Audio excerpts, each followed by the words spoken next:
What's going on, guys? Today I'm going to give you a couple of tips for taller golfers. Taller golfers typically struggle with connection in the backswing and the downswing.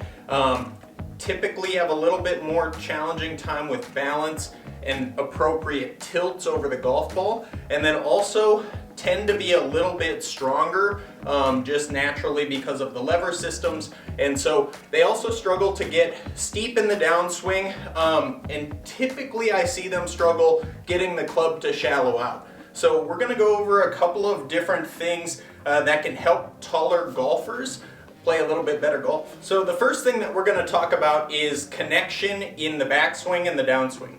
Alright, so for a taller player, this is going to be especially important as it's easier to get off plane if you're not appropriately connected in the backswing and the downswing. So first thing that we're going to do, we're going to make that nice triangle with our chest and our arms here, and I really want to feel a tight connection to the chest here, so up on top of the pecs and a nice connection. And what we're going to try to focus on is keeping this connection in the backswing. So notice how that promotes some more shoulder rotation and actually stabilizes my body a little bit more. Whereas if I'm letting that trail arm disconnect in my takeaway, I'm going to get up here, and while that may produce some more distance for people who struggle gaining that club depth, taller people usually don't have that issue. So all this is going to do is force us to have to reroute the golf club to try to deliver it again. So that can lead to a lot of challenges with ball striking. Traditionally, taller people, I see ball striking out off the toe. So keeping this connection will help keep our body just a little bit more stable, and it will also allow us to rotate and keep tilts over top of that golf ball to find the center of the club face more often.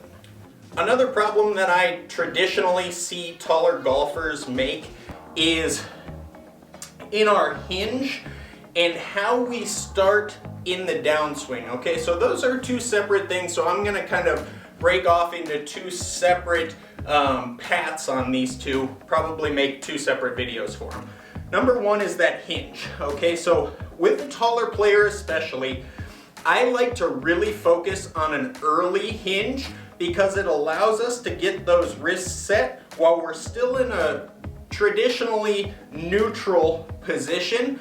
Whereas if we work into kind of those later hinges when we get that club up towards parallel, it can lead to some more confusion than if we get into an early hinge. Okay, so what I want to think about is as we start taking that club away, when the hands get to the rear leg, I want to start hinging that club up. Now, I see a lot of taller players especially, as they start to take that club away, they turn real flat because we've been taught to keep that club low to the ground. Now, what that's going to do is force us to then lift up, traditionally create a reverse pivot, and then we're dipping back in the downswing. What I want to think more of is like we're pushing that left arm down and away till this rear leg. Okay, so that left arm, or our lead arm if you're a left-handed player, right-handed player, our left arm, left-handed player, our lead arm, we're going to feel like pushes down towards our right knee, and then when we get to that right knee, we're kind of hinging that club up. Okay, what that's going to do is get us into a very consistent point at this down the line angle where we can really develop just a turn up to the top and then a delivery through the impact zone. The next thing that I see taller players struggle with quite a bit is that transition move. Now, taller players are typically a little bit stronger, and so we like to try to rush down into that golf ball, which ultimately gets us steep as we come into that impact zone.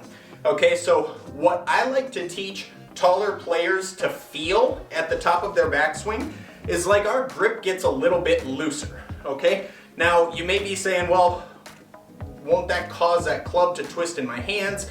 Won't I lose the club in the downswing? If it's twisting in your hands at the top, that's another issue with wrist angles and hinge. Now, We shouldn't be gripping that club too tight in the first place, but more times than not people do, just because subconsciously we're saying I better hold on to this stick with a weight at the end of it so that I don't throw it and hit somebody accidentally. So when we work up to the top here, we're going to feel again that push away and down with the left. We're going to get that nice wrist hinge, and then as we work up to the top, once I'm at the top here, I want to feel like my grip gets real loose. What that's going to promote is a better hinge at the top in the rear hand, or for a right-handed player, our right hand. So you'll be able to get to this position here that will be that kind of waiter holding a tray position and allow you to get that club to shallow out as we start down rather than getting here over the top.